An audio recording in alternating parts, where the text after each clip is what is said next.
zone quantum mechanics? I don't know. And welcome to Deep Space and Dragons, a Karl show.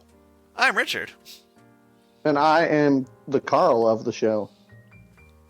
You know, that was like an air typo, like I was going to say something else and just said Karl, and I don't know why. I think you hexed me or something.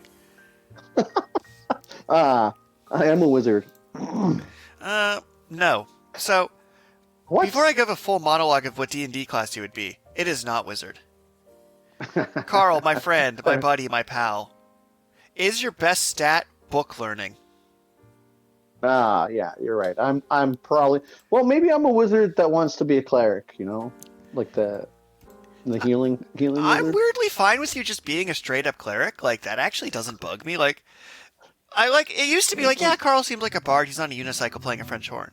But, like, current Karl feels like he's reclassed. Like, I can see you being a knowledge cleric where you have exactly enough magic to, like, appear like you know what you're doing. Like, I could buy the knowledge cleric. I could also buy, like, not really war cleric, but forge cleric. Current Karl trying to build sandblasters. Like, that has some Cedric vibes. Ooh, yeah, that's a good point. I actually, I feel bad. I teased our audience here with my homemade sandblaster, which I still might make the cabinet, but I did end up actually just buying a sandblaster attachment for my air compressor because I want to be able to make phase 10 dice before Christmas. So phase 10 is a card game. Phase 10 Dice is a discontinued dice version of the card game, which I've never actually played, but my sister really, really loved it. And now you just can't get it.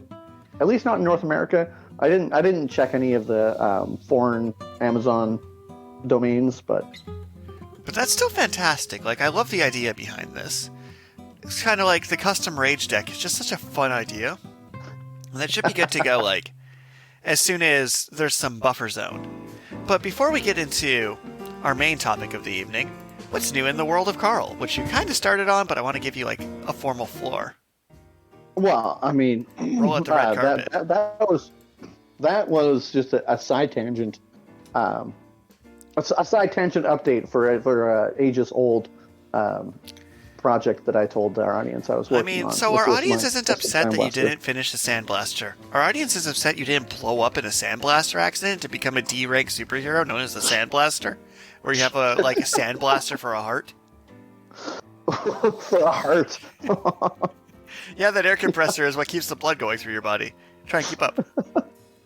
Right. No, I still might blow up in a sandblasting accident because of the aforementioned phase 10 dice. But what's actually new with me, if people who've watched some of our more recent episodes, or maybe not, I don't know if it's actually been posted yet, but I was talking about how I had to take over a loan for a second vehicle that me and my girlfriend could have afforded to pay for both vehicles, but we decided to sell the less practical vehicle. I do believe that episode actually went up last week because... Yeah, that's it, just because. Please continue. Okay. Obviously, we there's two vehicles. The two-door Jeep Wrangler, which I bought when I was single, and it's exactly the vehicle I want because it's small, maneuverable. You have a fairly high seating position. People can steal your doors. Well, they can't steal your doors if they're locked. I mean, the visual, though. Like, I understand that no one's actually just going up with the right Jeep tools and taking the door off your Jeep and just stealing the doors and leaving the Jeep fine. But I want it so badly. I mean, you'd have to leave the doors unlocked because the doors have to be opened to come off the hinges. But it is just 2 bolts, so I mean, it's super easy to do if the door isn't locked. You know what 2 bolts makes me think of? Boruto. Please continue. But so, I posted my Jeep on Kajeep G? Auto Trader. Not that would have been funny, but no, I posted it on Auto Trader. Mostly because, like, I see people using Facebook buy and sell to sell vehicles. But when you're asking for more than, like, $5,000, you're getting into the territory where most people will have to finance the purchase, and then like getting the paperwork done is just like I don't know, a private sale through Facebook. Just I don't know Seems what weird it for is, a but it vehicle. kind of sketches me out. That's fair. Like, that is a large purchase. And could you imagine if someone just rolled up with $5,000 in Canadian pennies? Oh, that would be awful. I mean, you could melt down the copper and build a sandblaster. But please continue. Like so I posted it on Auto Trader. Yeah. Note: Auto Trader is not a sponsor of this video. I mean, if they wanted to sponsor us, I don't know. I am such a I don't know terrible if our target spokesperson for it. demographic- I'm like not only not a driver because we went to driving school together, and my instructor nearly had a heart attack, but also I'm like anti-car in general. So like, I'll take your sponsorship, but I just want you to know, Auto Trader, that might be a misplay. just for clarification, the driving instructor's heart attack probably wasn't caused by Richard's driving. He was just an unfortunately overweight man. True, and if we learned anything from last week's Sakamoto stays, we should make fun of him for what's a natural body type. Anyways, Manga made us learn it. Please I mean, continue. I'm surprised my driving didn't give him a heart attack because you and I both know my driving is more intense than a roller coaster. So, to like tell this story, because now I have to. See, there's a occasional tradition which was almost yearly before I went back to school, but I would love to like resume when the world turns back on, of Karl Fest, where we come up and celebrate my birthday like two large, logical adults by going to roller coasters and theme parks. You know, like adults. Yeah, And like adults. we did a day at theme parks, intense rides, a terrible buffet, just the worst buffet. But like, we went on all the rides. But the most powerful ride. It was a 3-star buffet, so that's kind of our fault for trusting a 3-star buffet. But that's, No, it's their that's fault besides for the being point. a bad buffet. Like, there's a certain level of we live in this weird corporate dystopia where everyone votes on the business, but the businesses also vote on the customers, and it's like, nah, you could just have a good buffet. Anyway, that everyone agrees your product is bad does not mean it's, like, not a bad product. But roller coasters, I have a fear of heights, which is impressive that I went on roller coasters now I think about it. Mm. But we're going on roller coasters, it's an intense day, questionable buffet food in my gullet. But I was in Karl's car, and that's when I learned that Karl doesn't drive like a person moving from point A to B. He drives like a roller coaster, and it's all about doing the click, click, click as you go up, and then the sudden, intense lurch and speed, then the stop. And at first I just thought it was, oh no, Karl's a new driver and he's killing me. But then I learned it was part of the experience. You just want to theme park longer for Karl Fest. And my vomit ate through a Tim Hortons bag. Didn't throw up on any of the rides. But in Karl's rental car. In the rental car. I felt so bad.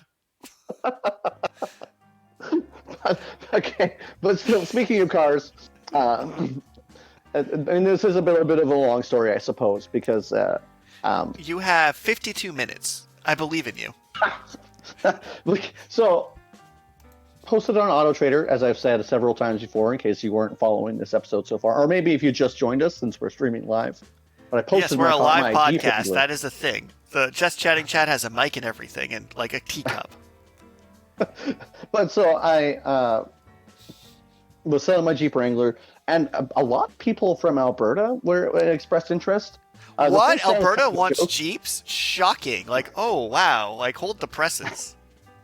But the first guy that contacted me, he called me like right away, and he's like, "Oh yeah, could you negotiate your price down $5,000?" Pause. I'm like, Pause "No." the story. I'm immediately picturing this Albertan man asking for a 5,000 reduction of the Jeep as Fang the Sniper from Sonic the Hedgehog, where it's just like a coyote in a hat, but please continue. But so that guy went nowhere because He didn't He have was a asking Jeep. for way- But then I had this guy from Fun Motor Group, which is a group that of sounds dealerships sus. That's in like calling it Saskatchewan. delicious soup. Like, when your adjective just means good, it's probably not good. Like, very good pizza is probably not good pizza. Well, so it's an acronym of some sort. It's like FUNN. It's the Fun Motor Group. No I don't know. combination of those words are sounding good in my brain, but continue. I I don't know what the acronym is, but the guy comes and he looks at the vehicle. He's like, yeah, it seems pretty good, but I gotta go. I'll give you a quote, give you an offer tomorrow, and then they message me the next day and they're like, yeah, there's too much damages. We can't buy and flip your car. It's just not practical. Like, yeah, okay, that makes sense. But then the third guy, Which this I'm guy's now from picturing Alberta Keanu again. Reeves. He was he looked like Ip Man. He was an Asian guy. He didn't have the Asian accent, but he looked like Ip Man. Maybe that's like I was about to like but... start screaming racist, but also Ip Man's really cool. So, like, if someone's like, "Hey, Canadian, you look like Deadpool. How does it make you feel?" And I'm like the actor or like the cancer-stricken one, because this really determines how I'm going to react. Because if you're saying I look like Ryan Reynolds, I'm going to have a very different reaction than if you say I look like Ryan Reynolds after his face got half melted off. Right. But so I sent him some pictures of the damages, and he's like, "Okay, yeah, it's all good," because he specifically wanted the 2-door automatic transmission hardtop Jeep, and so it's like, yeah, my vehicle fits all that criteria. Nice. So then we negotiate our price. It was a little bit under my asking price, but it was fine. Then he had to fly here to Saskatoon to make the purchase. Saskatoon is weirdly expensive to fly to. Just for our various listeners out there on the airwaves on this fine evening or morning, just don't fly to Saskatoon. Don't drive to Saskatoon. Don't even portal ring to Saskatoon. The correct answer is, if you think you want to go to Saskatoon, you actually want to go to Edmonton. Okay, but actually, to put a number on this, it's an hour and 15 minutes flight from Calgary to Saskatoon, and as of the time of this filming this episode, it was $650. That sounds about right. It's like, wow, flying domestically in Canada is just ridiculous. Like, when he actually got here, he was telling us about how like he flew to Vegas and back and for boy, were his $500. arms tired. Well, I mean, now I was going to try and make a reference to Crouching Tiger, Hidden Dragon, but I have no idea if any of the actors did anything with Ip Man, and then it would have been tenuous at best. I mean, honestly, if you're just going for actors in Ip Man, technically you should go for Mike Tyson. But he's off solving mysteries. But so he wanted us to pick him up at the airport. Makes sense. So then I go to work, and I tell my boss, I was like, yeah, I think I have someone who's going to like buy my Jeep. They sent me $1,000 deposit. We just got to pick them up from the airport. And my boss is like, oh, that seems suspicious. And you might get scammed. Like, why would they fly to Saskatoon just to buy a vehicle? That's suspicious. And then my girlfriend's like, oh, this is a little suspicious. Maybe he's going to like kidnap us or murder us or something. Placebo effect. I mean, I'm not really that concerned. He sent us $1,000. So why would he pay us to murder us? But I mean, maybe. To be fair, so I once had a coworker. I will redact his name for privacy. Let's go Jay. And Jay was about to fly to Japan for the first time to ever meet his internet girlfriend. And we were very clear that the only reason that someone would be interested in Jay and tell him he should fly out there is if they're going to hunt him for sport. Okay. So just be very careful that this wasn't some elaborate plan to then hunt you for sport. Well, okay. The real thing would be I don't know exactly how the scam would work, but he sent $1,000. So then potentially, if I filled out the paperwork before the deal was actually said and done, he had paid me. Then he might have been able to get my vehicle for pennies on the dollar because he only paid $1,000 for. Well, I mean, it was over $20,000 that he ended up actually paying for it. But that's not a real scam. I'm more concerned that like this was if this wasn't some sort of thing that would end in a murder episode or an episode of Law and Order, then it's really not that interesting of a scam to me. Well, I mean, it could have been. Wait, is this him right you now? never know. Did he like take your vocal cords? You'll never know until Ip Man shows up. Oh, wait, I know how to tell if it's you. Very easy. I have Okay. strategic methods. So I'm going to ask you 3 questions, and I'll be able to tell it's you without fail. Okay. Question the first. Best Ninja Turtle. Michelangelo. Question the second. What was Cedric's best friend? Was the Flame Lord for sure. Question the third. What ingredient should not be used on a ramen burger because it is too pretentious if you're using instant noodles as a burger bun? Pretty sure that was arugula. All right, you're Carl. Just these facts are like, even if they scanned your mind, like, there's no way. There's no way they'd be like the fire. Like, this information would just error them. Error. And if you're actually a Skrull, then I'll just shoot you later. Yeah, disclaimer, I have no intent. This is not a murder threat at my co-host. But so,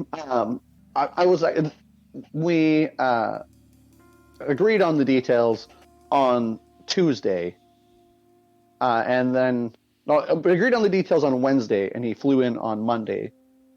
So it wasn't quite a week, but it was a little bit of time where it was just like the anticipation of this, like it's a very large transaction to be doing, and then it's like, oh, did I give him all the information he needs? Is he going to have all of the insurance he needs? Like, it's selling a vehicle is kind of stressful because it's a lot there's of money. A lot of things that could go wrong, and it's a lot of money. That's your backup house. But then he got here, and we picked him up at the airport, and he drove us to the bank because we happened to bank at the same bank.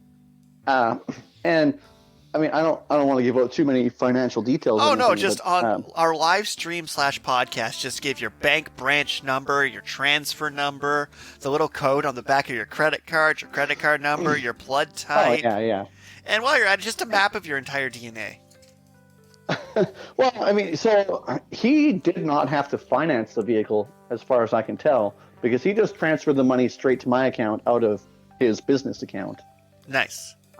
And then as we were driving, he was talking about how Calgary was really smoky because of the fires in BC. I think he just sold a Jeep to Nine Arts Dragon.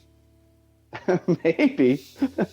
But so Calgary is really smoky because of the fires in BC. What? Are you telling me, pause, are you telling me that the fires in BC are somehow related to the planet getting hotter, like it's all literally on fire now? Canada's not even in the top 5 for most forest fires. Which, to be fair, though, our fires are more big because we have the most forest. Well, we had. Okay, but now this is very unfortunate, but some of the fires are really close to Kelowna, BC. That's where the best blueberries are on the planet Earth. Well, some people's houses have actually burned down in Kelowna. And this guy, another reason, he must be very well-to-do, because he also has a home in Kelowna. And it's like, wow. And he's like, yeah, my home's downtown Kelowna, so it's probably going to be safe. But he said he knew about a couple people that had lost their homes in the forest fires there. But then after we chatted a little bit, got all the business done, then he dropped us off at home and drove away with his new Jeep. Well, I mean, flying out, like, the logic that you'd fly out and then take the vehicle home, that actually makes a lot of sense because the vehicle can travel. Mm-hmm. And this was your secret fourth brother. Could be. That just makes sense. Like, this was just an excuse to meet Carl. But, so, I mean, yeah, that was, that's what's new with me. I don't know if this helps anybody else with potentially going through the buying or selling process of vehicles themselves, but it's, I mean, this is a show where we once spent half an hour to complain about Solo, a Star Wars movie. So absolutely, the main viewership of this wants advice for buying used vehicles. That and random pizza recipes. Like, I wonder how many people in Frankfurt, Germany specifically, or in Munich, after watching our episode, are like, I am going to put icing on pizza dough, and apples, and cinnamon, and caramel sauce, and I'm going to eat it as a dessert. It's pretty good. We did have an entire episode on pizza because no one gave us a theme. So I mean, that's what's new with me. What's new with you there, Richard? Baldur's Gate 3.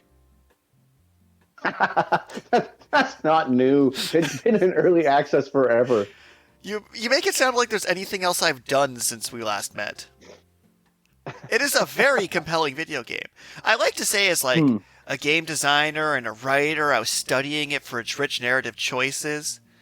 But then, no, it's just fun, and I was enjoying it.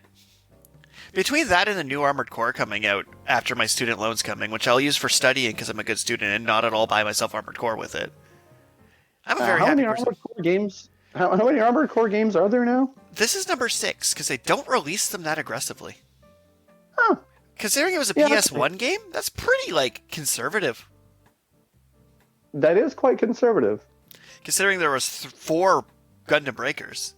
Also, since like Gundam Breaker's not a thing, this is my closest thing to being allowed to paint a Gundam and play it in a video game.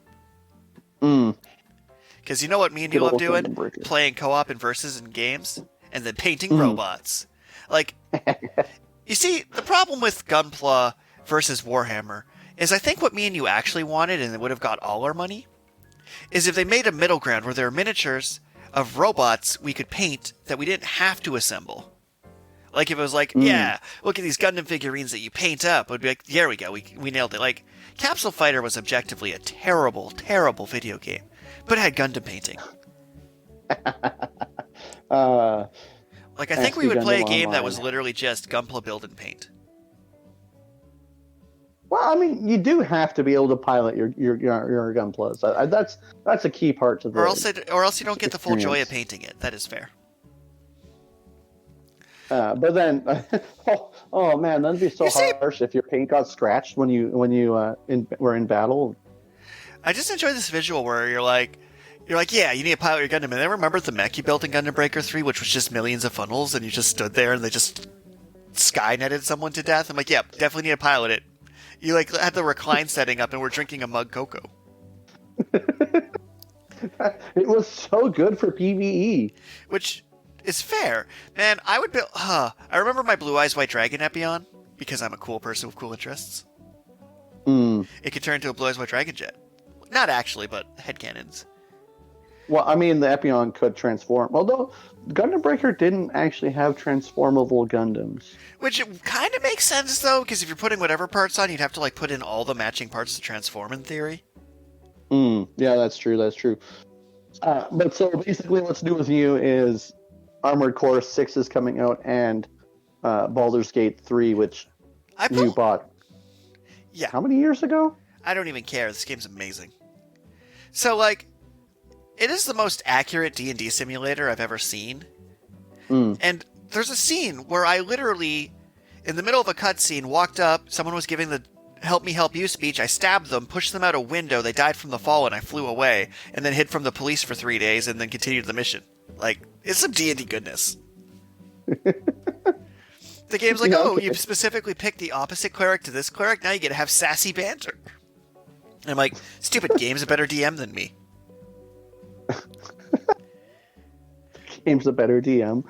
I'm like a pretty good DM. Like, we were playing a game recently for Club, which was called Sad Teenage Mecha Pilot. And it was a storytelling game that followed the plot of Neon Genesis Evangelion, where your life just kept getting miserable till the world ended. Okay. It was a great role-playing game. Yeah. But shall we move into today's topic? So, we bring this up a lot because of how TV mutated. Like earlier today, I was telling people about the existence of The Zone and about how Dragon Ball Z aired in North America by going first through each episode, then through a season, then through the entire show, and then they repeated that loop of doing this current season, then redo the current season, then do the entire show again until like 5 years had passed. Right. And Dragon Ball Z didn't have Villain of the Week or Twist of the Week. Somehow it managed to keep us hooked with literally nothing but pure testosterone. Huh. That is a good point. I mean, they definitely were like had a specific villain for a season, but it was just like it was almost like a 50-50 split. Like they tried to put twists in the fights. It would have been ironically, I think Dragon Ball Z would have been very close to Villain of the Week if they'd actually fit each fight in one episode. Right. Which they probably could have, considering how much blank animation panels they just like panned over. Well, like for example, so Bleach is doing the Thousand Year Blood arc, and the Hmm. new episode of Bleach adapted 7 chapters. Wow. It was Kapachi's lieutenant versus the guy that erased himself from his memory, followed by Kapachi versus the imagination guy, and they just did all of it from start to finish in one episode. And it was one of my favorite episodes I've ever watched of anime, because they just all of it, and like, I'm like, Jeremy, was that half an hour? He's like, yeah. I'm like, how was that half an hour? There's everything from him slashing a meteorite to summoning his Bonkai to learning the dude's a brain in a jar. Like, they just gave me all of it at once. I'm like, you're just like, I would just give you what you want. Like, it'd be like if you went to a restaurant and you thought to yourself, you know, I really only want the dessert. And they just ordered a triple brownie sundae. Like, that's fantastic. Have your hot chocolate with Bailey's on the side and some cinnamon toast sticks. And we're like, this is everything I wanted at once. What? I could just do that? I could just replace my meal with one large dessert the size of a meal? Like, if you ate that every day, you'd die. But as a treat, it was amazing. Well, so yeah, I mean, Bleach and Dragon Ball Z. Well, anime in general is an animated medium that generally strays away from the villain of the week archetype. I'm going to disagree firmly. I'm going to say anime is one of the most strict villain of the week, but a lot of them will stretch it out over 2 weeks. So Dragon Ball was weird because some of its fights bled together. But let's take for villain of the week JoJo's Bizarre Adventure. Almost every episode is encounter stand user, fight weird power, defeat stand user, move to next stand user, with the main villain in the background cackling, going, "Fu-la-la-la-la-la-la, I'm a serial killer. Fu-la-la-la-la-la-la." All right, I resurrected 7 numbered stand users for you to fight. Yeah, I mean, I guess that's fair. I was also going to say, like, Inuyasha is very much so villain of the week, because it had a similar problem where they would like stretch out the villain of the week for 1 or 2 episodes sometimes. So it was like, but it still was absolutely a villain of the week structure. Yeah, because it was like they generally kept your interest in the episodes by just having the characters be in new situations. And that's the thing, is like, it was villain of the week, but it was very self-contained villain of the week. Like, it may have been 2 or 3 episodes, but they'd literally call it part 1, part 2, and you'd be like, okay, this is the... Because some longer-running, like, newer Show and Jump stuff, instead of doing villain of the week, will do their plot arc. But a lot of the older ones, they're doing a plot arc, but it's still villain of the week.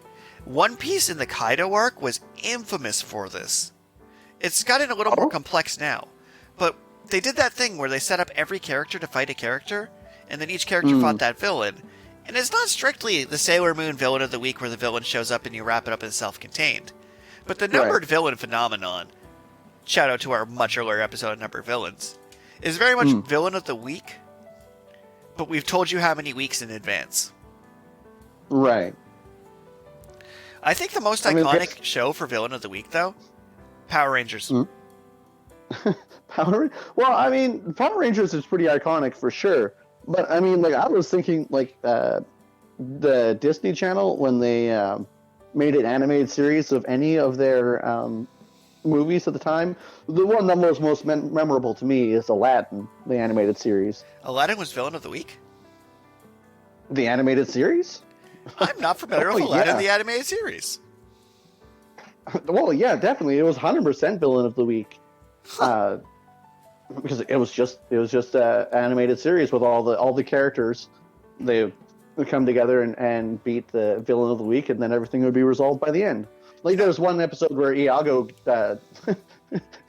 runs into a rock, like the bird that turns people into stone. Not Dwayne, right? Like a literal rock, not Dwayne the Rock. Well, I mean, a sort of literal rock. I mean, Dwayne the Rock Johnson doesn't turn people to stone. I disagree. Have you heard him sing? Oh, actually, one of the best jokes I ever accidentally told is we were playing Crash Pandas, and I was naming characters after celebrities, but like thinly veiling it. So I had a character show up, I'm like, they look suspiciously like The Rock. And all my players took that to mean Vin Diesel. But I like just simply thought that The Rock starred in Fast and the Furious and not Vin Diesel. So So I just got it mixed up completely, and they thought the joke was, I'm like, Vin Diesel looks suspiciously like The Rock. I'm like, no, I just completely forgot if Vin Diesel existed and replaced him with The Rock in my headcanon. My bad. Yeah, okay, I see. Yeah, because The Rock's character in The Fast and the Furious is not so fast and more so just furious. The furious to fast ratio is hard to get right in those movies. Well, I'm just saying that Vin Diesel is the one who drives the fast cars. Dwayne The Rock Johnson is the one who beats people up. You know, I really hope we get a daytime. I really hope we get a daytime Emmy for that time we explained which one was fast and which one was furious in the Fast and the Furious movies. Like, we deserve awards for that. But yes, so I'm going to ask you then, sir. What is the difference between Twist of the Week and Villain of the Week?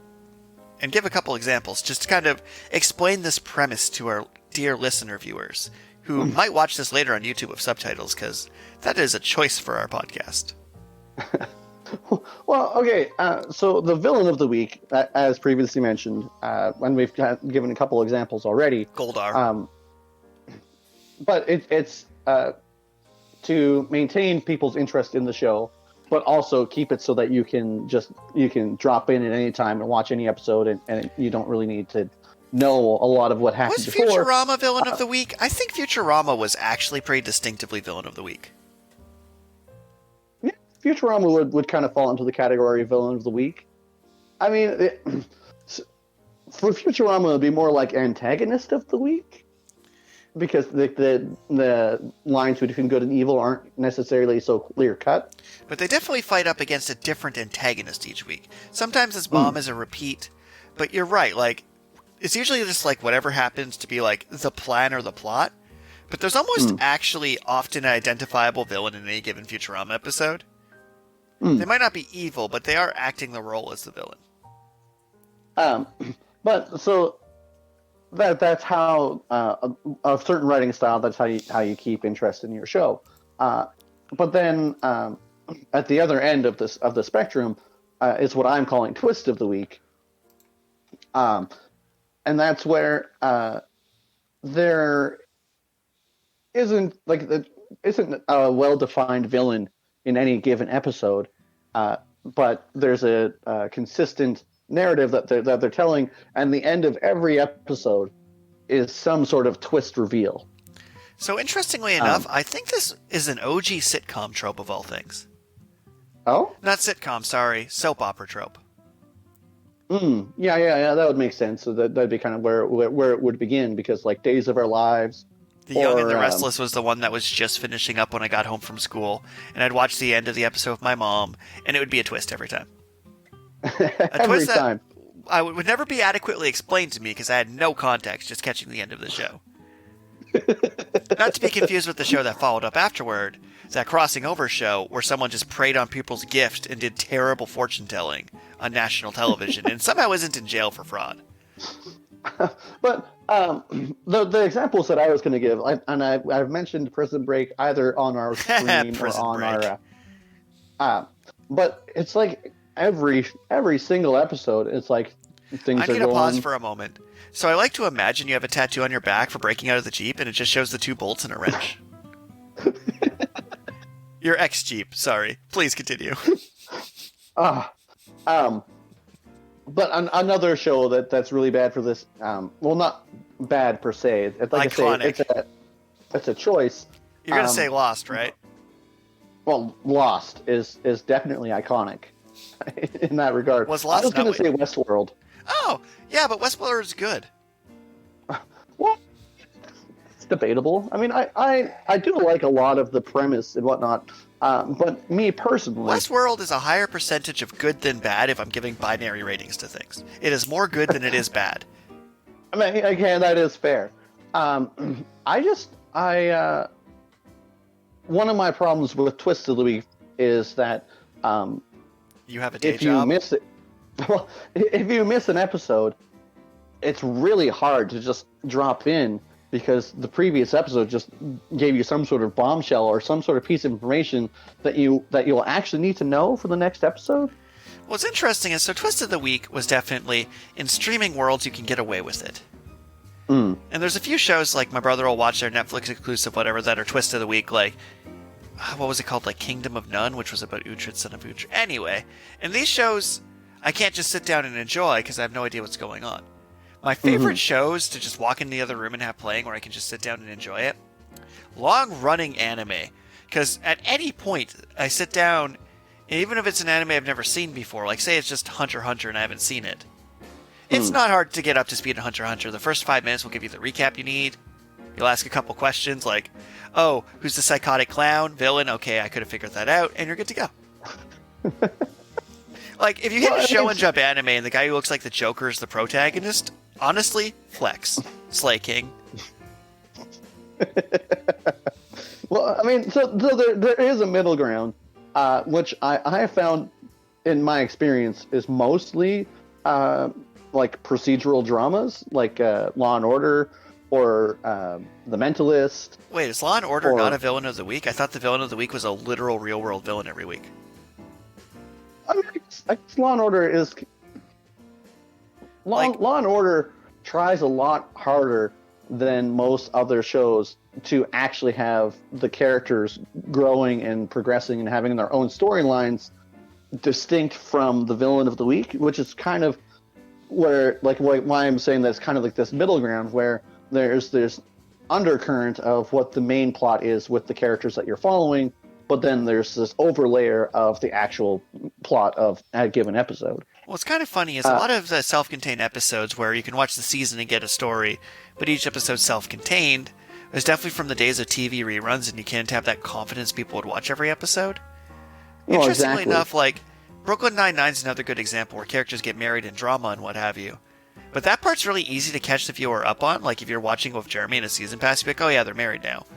But cop shows are, like, pretty iconically villain of the week because there's literally a villain they have to catch every week. Well, yeah, but then they also try really hard to have, like, the villain of the week with, like, animes and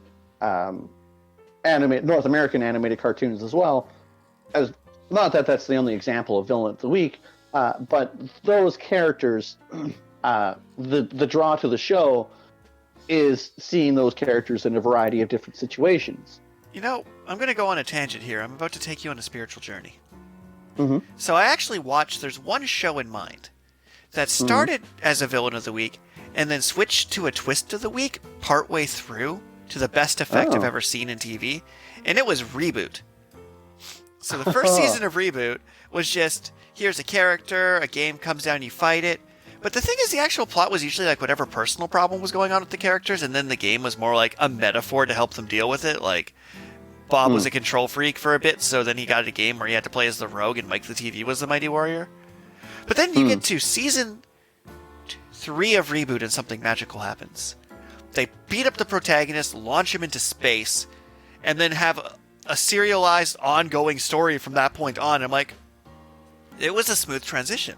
Because you know what you're not expecting on your Villain of the Week show that was Villain of the Week up to this point, where they would homage a different sci-fi or fantasy show every week, is your main character to get beaten up and launched into space, and then the villain to actually conquer the whole city in a hellish hellfire, and then it be a cohesive story from that point on.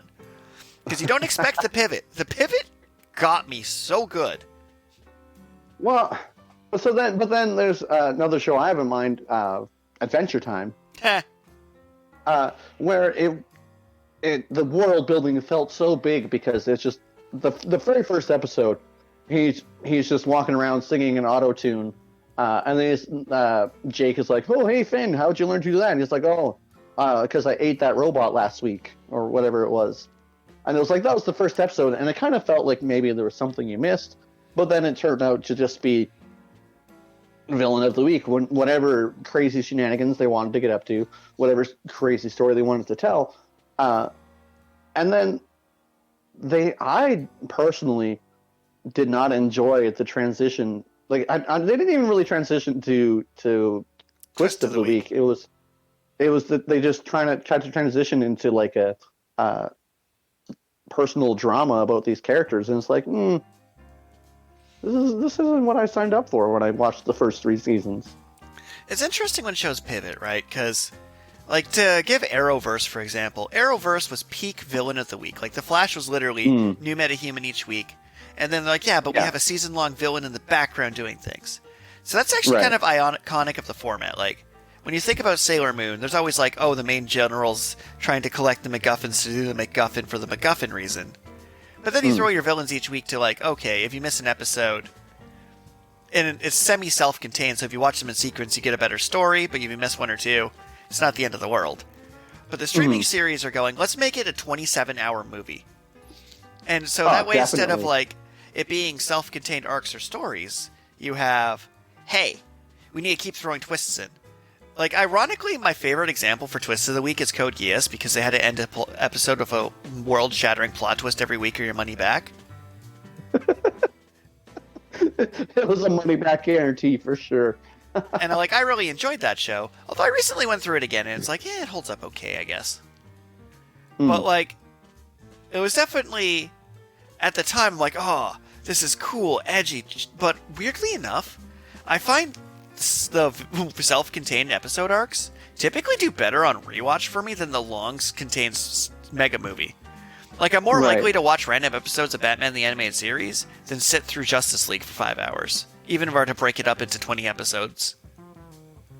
Yeah, well, and so that's like, maybe we're bucking the trends, and like, or I mean, hopefully, in my opinion, hopefully, the desire for streaming services is waning, because I really do feel that it's pushing that specific writing style of Twist of the Week, because every episode needs to get you hooked for the next one so you keep watching.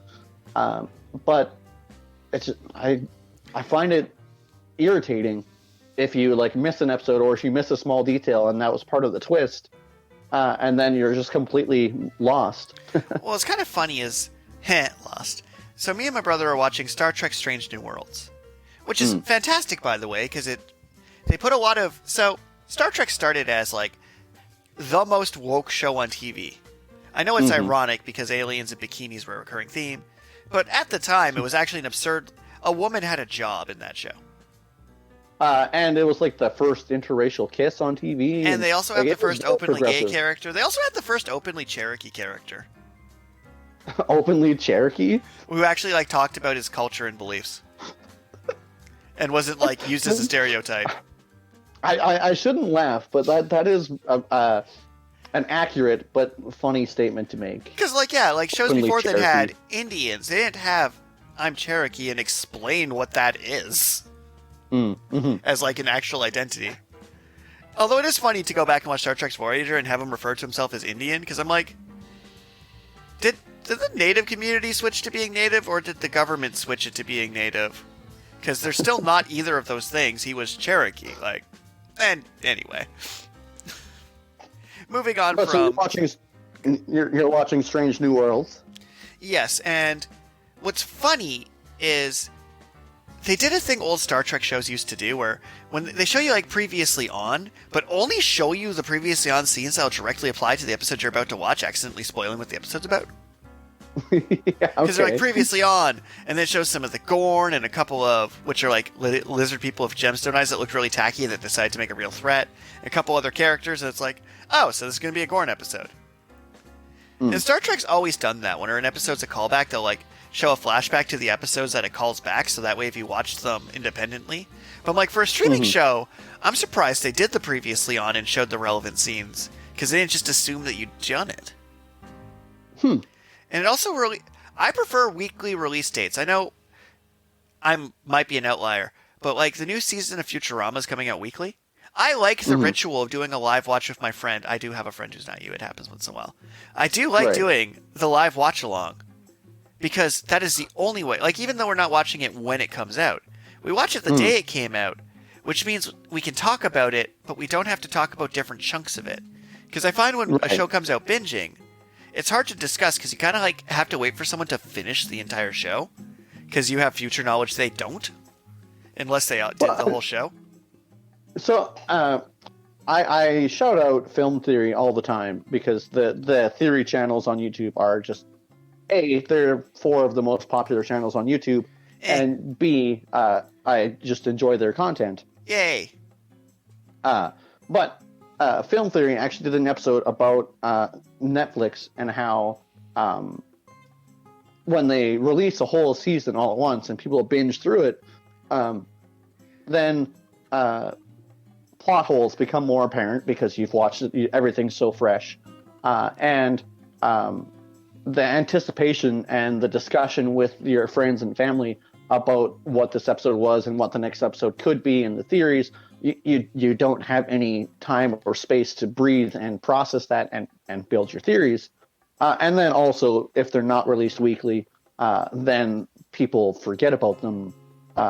So it's like once the season's done, everybody's watched it, then for the next year or two, it's just not in the public perception. And so I definitely agree. Weekly series, as much as I hate waiting to read manga or watch anime or watch a TV show, it's part of the ritual, and then it gives you time to breathe and process what you just saw and watched, right? Like, I agree completely. Like, in the shout out to Show and Jump, if it didn't come out weekly, I don't think I'd read any of the series in it. Like, I catch up with them because it comes out weekly and I'm seeing what's there. Where, if I were to just, hey, do you want to read all of Blue Note, I think it's called? And I'm like, no, I probably wouldn't have read all of that one. Because I'm like, it's Detective Conan with an assassin, meh. But it coming out weekly, I'm like, oh, I'll check out and see how it's going, because now I'm curious. And it straight up referenced Detective Conan in the last one. Blue Kill? What's it called? The one where the assassin... Yeah, I think it's Blue Kill is what...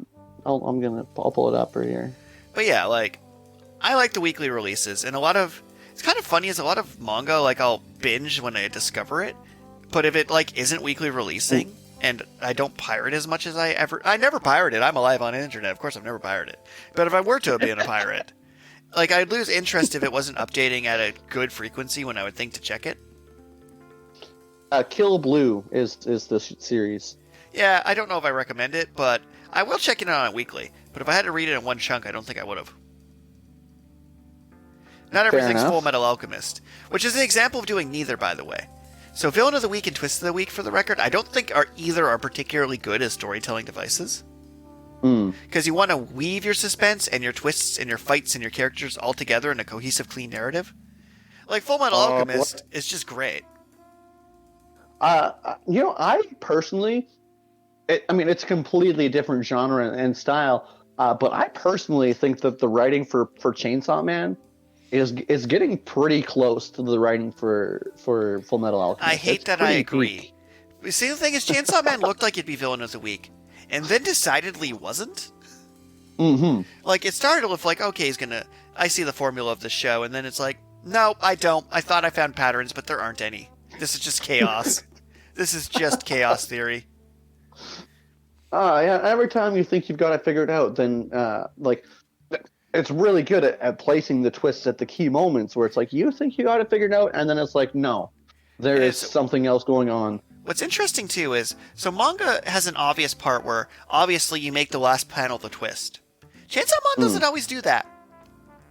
It doesn't end every panel with a twist. It's just kind of like, weaves it in where you're like, okay, we're in a 3-episode long fight, and then gravity got flipped, and then, now what's even happened? What? And you're just kind of like, it's fascinating, not going to lie. Where, like, Bleach was closer to Villain, especially when they put in Bleach at the Soul Society wasn't ad bad for it, but when he literally introduced 10 numbered villains, you're like, okay, let me guess. Each week we fight a villain? Actually, each fight is 6 episodes long. Ugh, really? Like, turns out I don't actually hate the 26-lettered villains as much when they kill 1 or 2 an episode. Suddenly that becomes much better. I am surprised that the Kenpachi versus Imagination guy was half an episode. No, it was like most of the episode. It just kind of like the prelude was the vanishing fight. Oh yeah, I guess Lieutenant just ultra instinct somebody. Yeah, it wasn't really that long of a battle. That's true.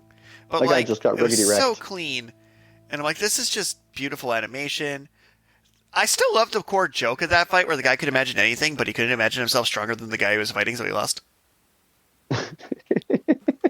Like, that's the kind of nonsense logic I live for in anime. Like, the more... Like, sometimes they go too far with the absurd powers you can't really figure out, but I do love, like, a good weird power. Like, I love when a power is defeated in an interesting way. Right. Unlike JoJo's, which is like nonsense fights nonsense a lot of the time. Where it's like, oh, the worst on JoJo's is when you just have, oh, I actually just had a second power. Like, oh, I can also stop time. I'm like, you know, if you'd set this up, this would be amazing. But you didn't.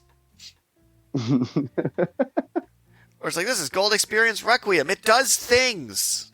What things? Does it use the power from the first episode when he punched somebody and increased their time perception?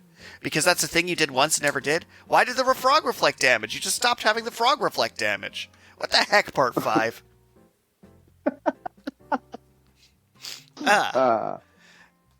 I mean... JoJo's is nonsense, fights nonsense. But also very much... Well, I mean, it doesn't really contain into a single episode, but it is very much so Villain of the Week. Different parts are better or worse for it, but yeah.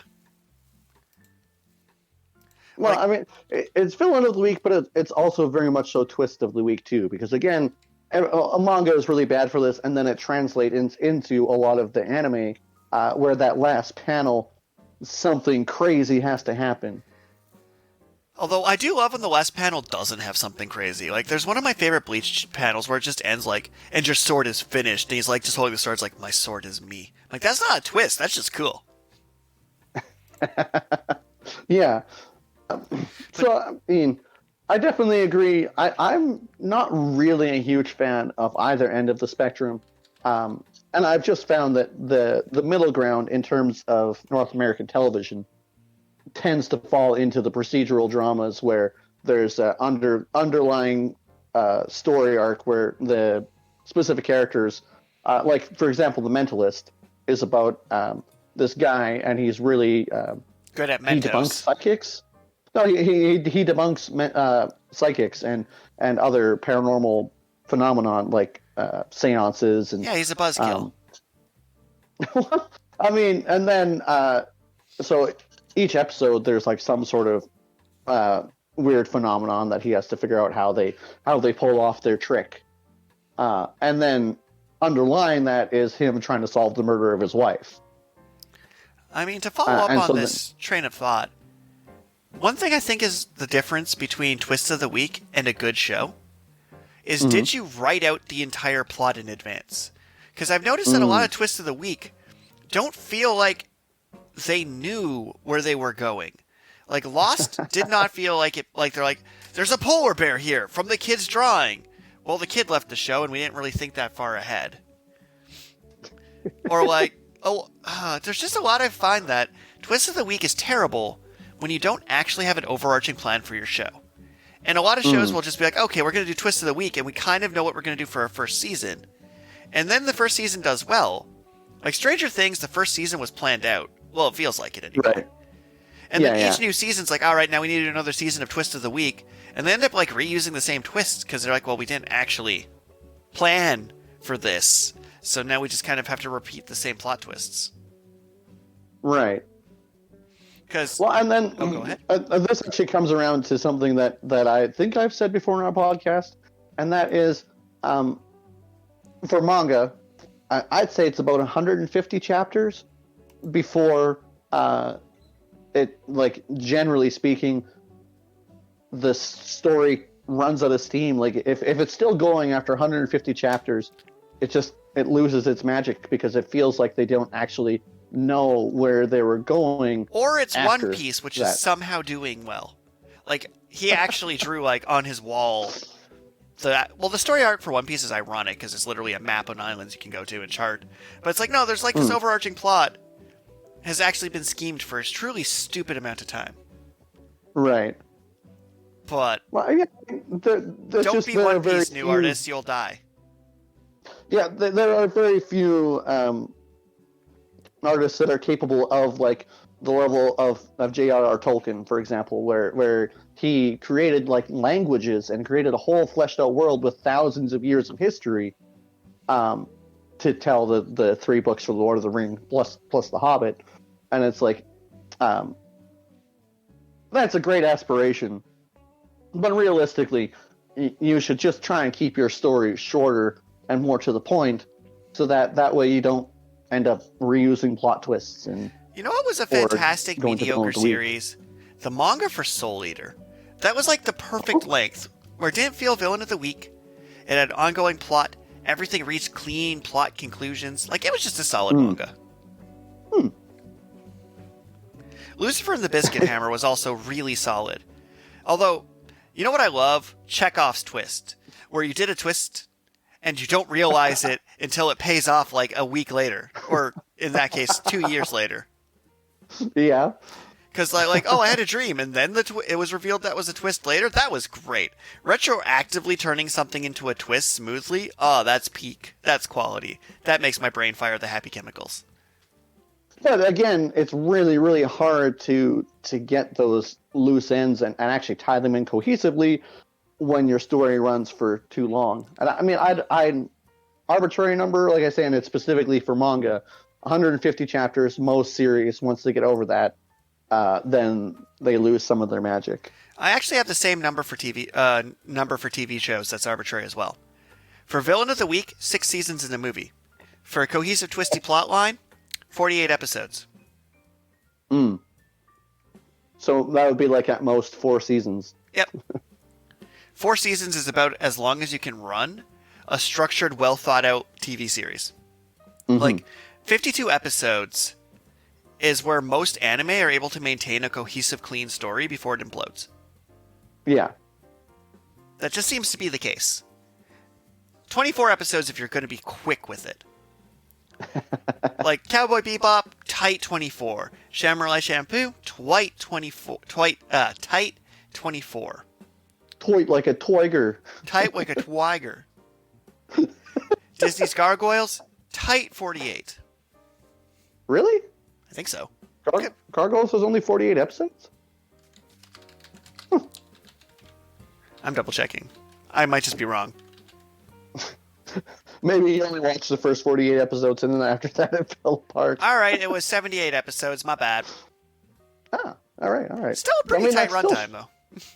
That is shorter than I was expecting for an animated series like that. Now I'm kind of curious how many episodes Aladdin had. But before we get too sidetracked... Oh, yeah. One last iconic season... before we move to our question of the week. Samurai Jack is another show that starred Villain of the Week, and then tried to pivot to a cohesive storyline, and the two shows just didn't quite match. Like, if they redid Samurai Jack to be more cohesive, it might be one of my favorite things of all time. But with that, our random question of the week. So, if any of our live listeners like to chime in, now is your chance. And before that, we're going to go for the one we received last week. Ooh. Do. All right, no people are typing, and if you're too slow, we'll answer it next week. This week's question, which I love, by the way. Okay. If you could add anyone to Mount Rushmore, who would it be and why? To Mount Rushmore? Yep. Wow. Okay, wait. I'm adding someone. I'm not replacing someone? Correct. Unless you really want to replace somebody, because that's going to cause some You made it harder for yourself. Well, no. I mean, okay, so first things first. I don't actually. I have no idea. I don't even know where Mount Rushmore is. And I know it's in the United States, and I know it has famous presidents carved out. I mean, my brain's picturing Hokage Mountain. I'm not gonna lie. Actually, I don't even know if it's all presidents or maybe there's just Abraham Lincoln, George Washington, Theodore Roosevelt, and Thomas Jefferson. Okay, so famous presidents from the Confederacy. In a weird sequence. I'm probably wrong. And in a weird sequence, they just kind of yeah, no, this one goes there.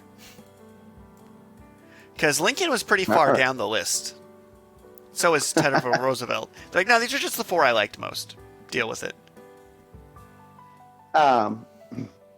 But so adding someone to Mount Rushmore.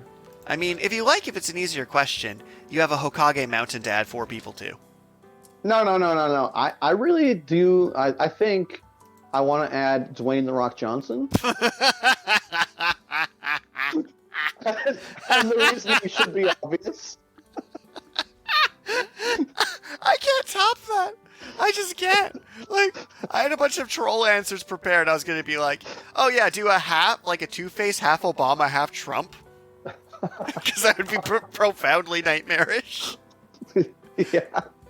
Like, and I was going to like throw so much shade, but like, oh, your answer was just so good. But I'm going to say Obi-Wan Kenobi. Ewan McGregor, or just like Obi-Wan Kenobi specifically, just chiseled up there along the presidents to make people wonder if Obi-Wan Kenobi was an American president at some point, and they just missed the memo. How are you going to make him not look like how are you going to make him look like Obi-Wan? The hood. I was kind of wondering. The hood and a lightsaber next to his face, like the face is there, and then there's just a lightsaber pillar coming off the ground. But your answer was better. It just was. You won this round. I almost want to try another random question, but we are out of time. So thank you, everybody, for tuning in, both live and the eventual Spotify podcast, all your podcast sources, even Apple. And I don't even like Apple. Huh. Ooh, shots fired. I mean, I think I'd like Apple more if I didn't do tech support as part of my job, which people are like, well, why doesn't it work? I'm like, do you have an Apple? Yes, that. Now throw it in the garbage and try again. Your program says get a PC. For a reason. Not a Chromebook. Nope. That's a Google. No, a PC, because we use every piece of Windows software because we're a college. Allegedly. Yeah. Less allegedly than the college you went to before. That was allegedly a university, which is worse, and I'm going to end this episode before I get, like, canceled for slander. Accurate, factual, lawsuit-backed slander. So thank you, everybody, for listening. I don't know, buy my book. I'll use that to buy money. Like, literally, if I were to sell 100 books between now and the next episode, I would Uber Eats Karl a Baconator on the spot. So if you want Karl to get a Baconator, buy some books. I would love a Baconator. You guys should, you all should buy books. I wonder, I'd only have to sell like 3 to be able to actually send you a Baconator. But like 100 would be great. All right, take care. And I don't have a good log off phrase. Bye. Bye. That was a fun one.